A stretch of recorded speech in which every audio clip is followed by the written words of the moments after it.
So many emotions, so many lives were lived out here. You can feel both the peacefulness and the restless anxiety. As I walked the trails here, I was drawn to its past, to tell its stories. Northern State Hospital is haunted in many ways. By questions, by memories, by regrets, by misinformation, by scandals, and by vandals. Northern State Hospital is haunted by ghosts of the past, their resonant energy seeped into the very fiber of the land, and by spirits who still roam, interacting with the living, both peacefully and in unsettling ways, as I would find out. So feel free to come up. You can talk right in, and it should hear what you have to say.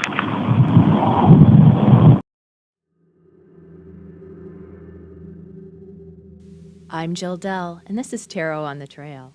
I'm an intuitive medium and tarot reader who loves hiking and exploring. Each trail has a story and its own unique energy. I listen as the trails whisper their wisdom and share it with you. If you enjoy this content, please like and subscribe. This year, the 50th anniversary of Northern State Hospital's closing in Sedro Woolley. While much of the campus is preserved, empty buildings sit, some above ground, the targets of elements and vandals, and other buildings cry out from the ground as much as the people that they once housed.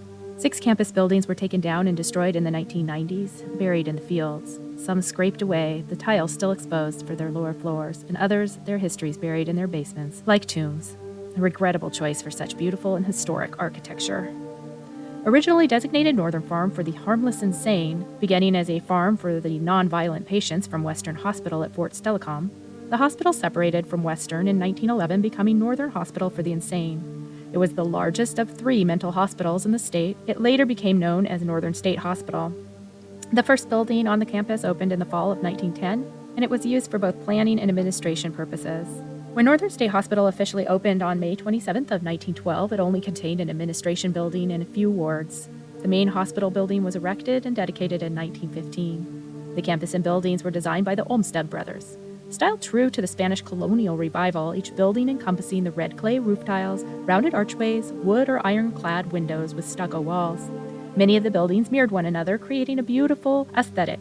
It was thought that the mind was a reflection of the outer world, and it would be better able to heal itself in beautiful surroundings. Traditionally, state hospitals fulfilled many needs for people with severe mental illnesses, which included therapy, medication, medical treatment, work, and vocational training, and a sense of community. Northern State Hospital was unique that it fostered education and training and allowed its patients to choose their vocation. This gave the patients a sense of purpose and was empowering for many of the residents. While there were wards with lockdowns, such as the violent wards, much of the nonviolent had free roam of the campus. There were no fences on the property. On intake, residents were sorted. No, not quite like that, but were temporarily housed in the new resident building while they were assessed and later placed into their ward or building. As the hospital attained more funding, the campus grew. In 1953, consisted of 33 ward buildings and 13 additional buildings. There were living quarters for the staff, nurses, and doctors. On-site housing was thought to be a major benefit that allowed Northern State Hospital to attract and retain its quality staff.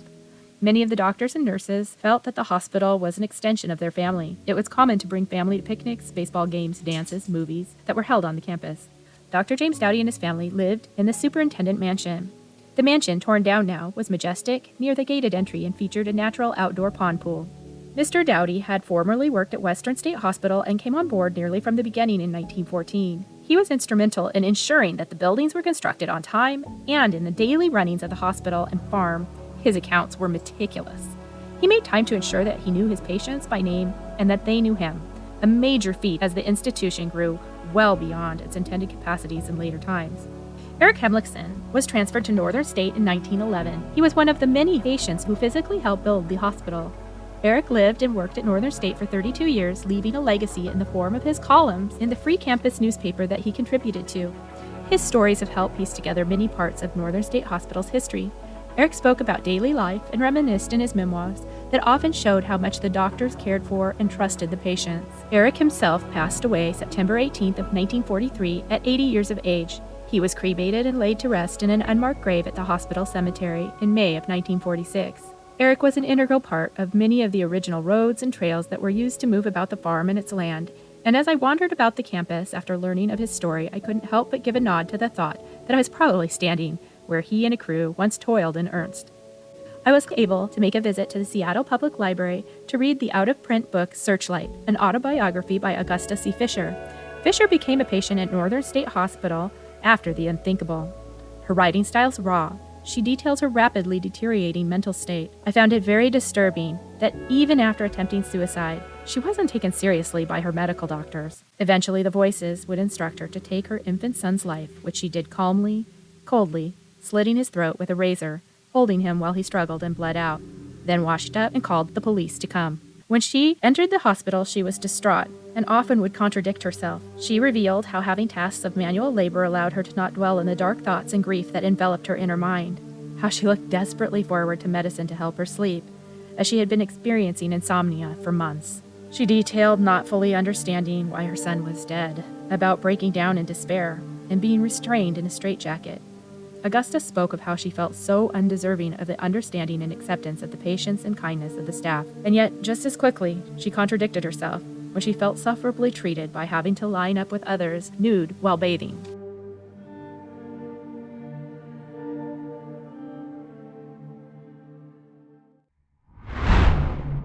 Treatments in the hospital in the day were considered cutting edge at the time. Most of those now are considered barbaric and even torturous by today's standards.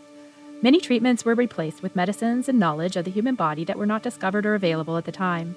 For example, many patients suffered with syphilis, a bacterial infection without treatment attacks the body's organs, including the brain. Syphilis was one of the leading causes of morbidity and mortality. The antibiotics that are effective treatment of syphilis did not come into production until 1943. Up to that time, it was common in the early 1900s to inject mercury and even arsenic compounds as they were thought an effective treatment. Hydrotherapy, ice baths were used where patients were restrained for periods of time in icy water. These were phased out, though, rather quickly as the doctors weren't able to see any efficacy. Insulin coma therapy, however, was used where large doses of insulin were given to induce comas, and the patients were then monitored for vitals. After a period of time, they were brought back out of their induced stupor with IV glucose. There was also eugenics, forced sterilization program, and a way to cut institution costs. The Seattle Times actually reported that all sterilization paperwork read the same. Each patient had the potential to produce offspring who, because of their inheritance of inferior or antisocial traits, will probably become a social menace or ward of the state. Between 1935 and 1940, over 100 sterilizations would be performed at Northern State Hospital. Psychosurgery also became popular in the 1940s, usually deemed for aggressive patients who didn't respond to other treatments. Psychosurgery, or lobotomy, scraped the tissue of the frontal lobe, leaving behind a patient who was docile, no longer violent or agitated. Lobotomies provided a quick way to discharge patients back into their homes, although occasionally removing one's personality and forcing patients to relearn to crawl, talk, or walk. Electroconvulsive shock therapy, or ECT, was also used, and patients could receive electric shock treatments up to 3 times a week, the attendants placing mouthpieces and restraining arms and legs when probes were placed at the temples. Depression patients saw much improvement from this therapy.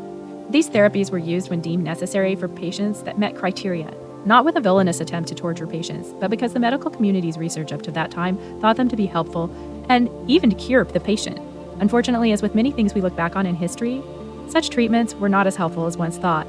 As effective medication became available, many of these treatments were no longer deemed necessary. In the 1930s, disturbing allegations of abuse were brought against the asylum, and James Doughty in particular was crucified in the public eye and media.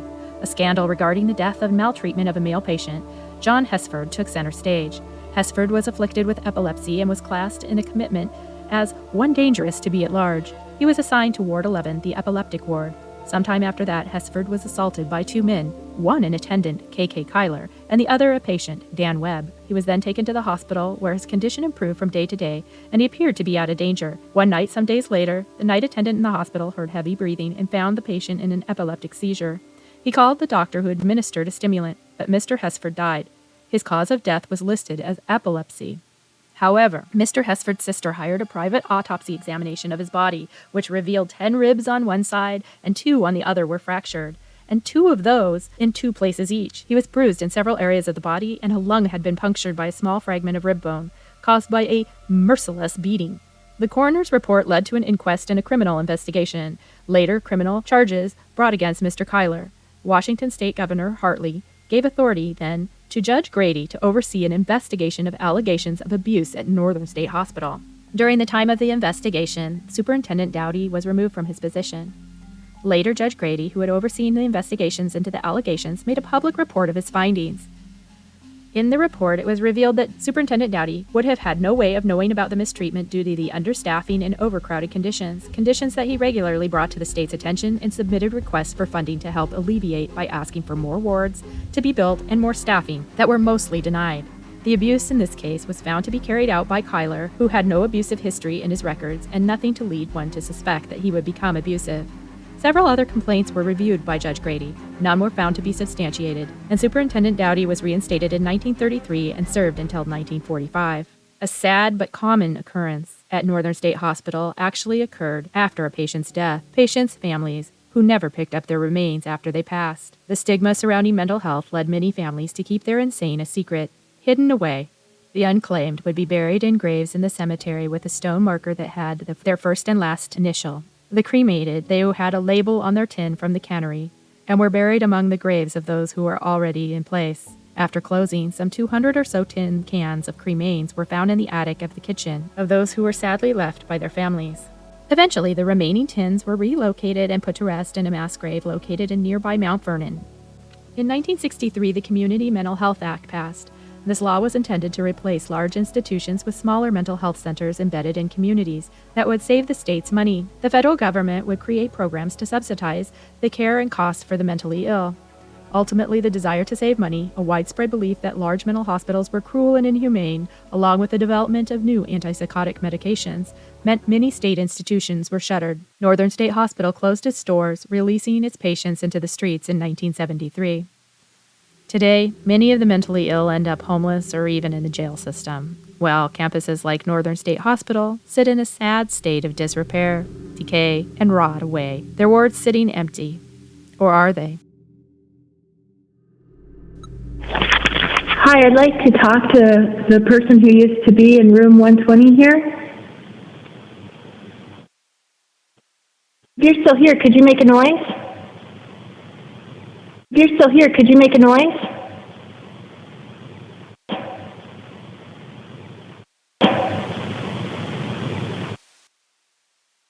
If you're able, can you tell me why you were here?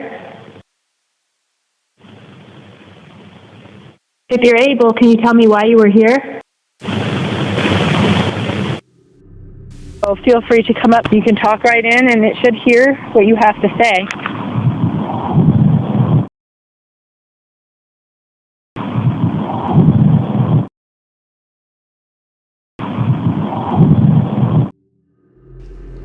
This whole building is pretty creepy. So that's the elevator doors right there, and then this one right here should lead credence to this maybe being an actual hospital.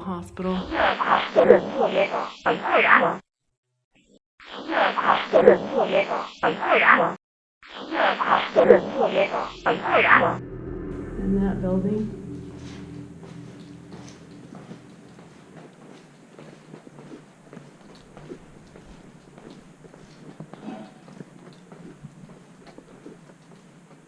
What's that banging?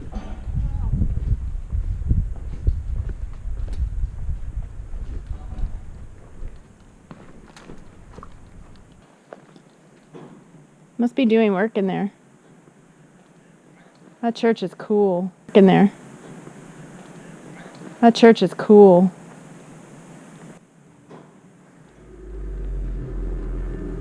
These two doors are really pretty.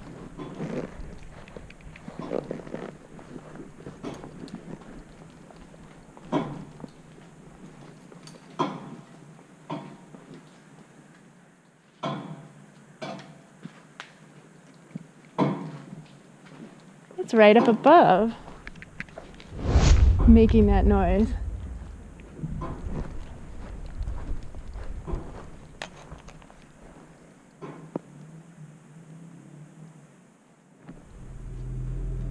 That was right up above making that noise. Interesting. I had asked for a noise to be made in room 220. I wonder if that's what that was. That was loud. There's no explanation for it quitting either.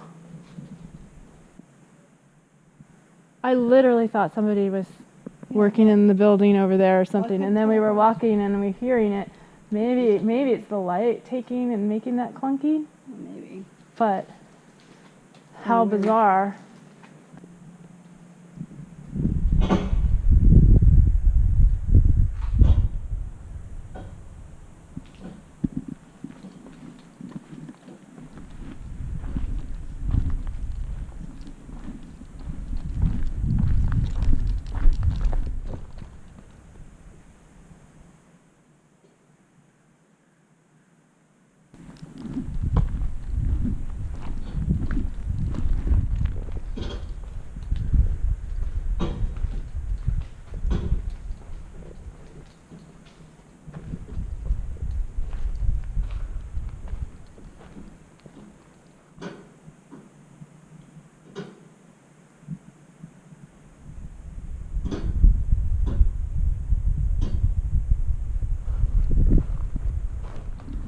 Okay, so there's no reason for that I can see.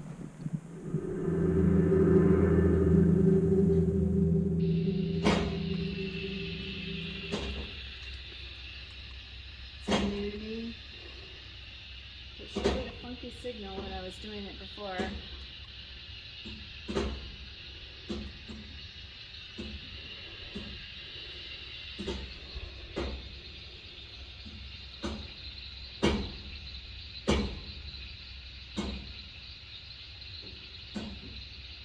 I am listening.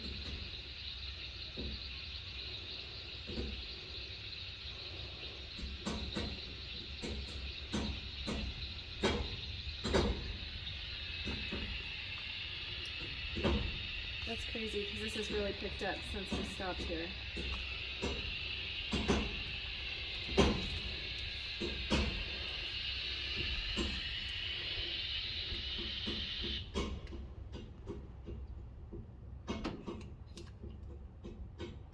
You can hear it. That was the person, wasn't it?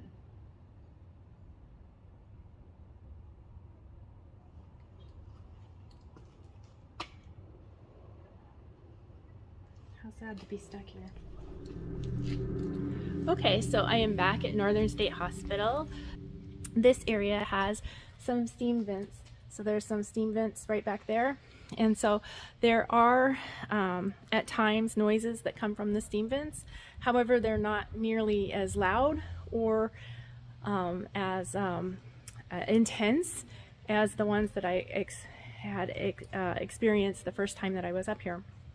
And then secondly, since it is so breezy, you can tell there's no banging going on. No loosening of the metal, sheet metal flying up or off. I am going to fly my drone up over the hospital section. Yeah, so very interesting being here today and it being way more subdued and way more quiet. My paranormal investigation left me rattled, to say the least. Some disturbed souls still roam the campus. Let's see for the state hospital and the grounds that are here throughout the farm and the hospital itself. Let's look at what the past card is. The Queen of Wands is a message of being yourself as you are and allowing yourself to be you. Allow others to be themselves. The Queen has a radiance and a steadiness that she'll willingly share with anyone around her. She knows her power and at the same time knows how to use the support and the resources available to her. This energy is fixed, stable, and controlled. It provides nutrients and allows life to develop. It keeps you comfortable and makes you feel safe. I take this to mean that in the past, Northern State Hospital allowed the patients to come without the stigma and shame that was so pervasive around mental illness, so that they could potentially heal and feel a purpose in whatever capacity that the individual could contribute. Is the park. Okay. And we have reversed 7 of Swords. Is a very clear message for honesty, for the truth to be told, for any lies to be dispelled. When the 7 of Swords shows reversed, it's not a time to embellish. This is a time to tell the truth and to be accountable for your actions. One thing is clear. This is a message of things to come. If things continue as they are, things are going to collapse. Doing nothing just isn't an option anymore. And for the future here of the land, The future, 4 of coins reversed. A sudden awareness of the transient beauty of life may need to be reconciled. Nothing is permanent. Well, I can say with assurance that Northern State Hospital is indeed haunted, and I sincerely hope that when and if you choose to visit, you treat the location respectfully. Until next time, Haunted Trails.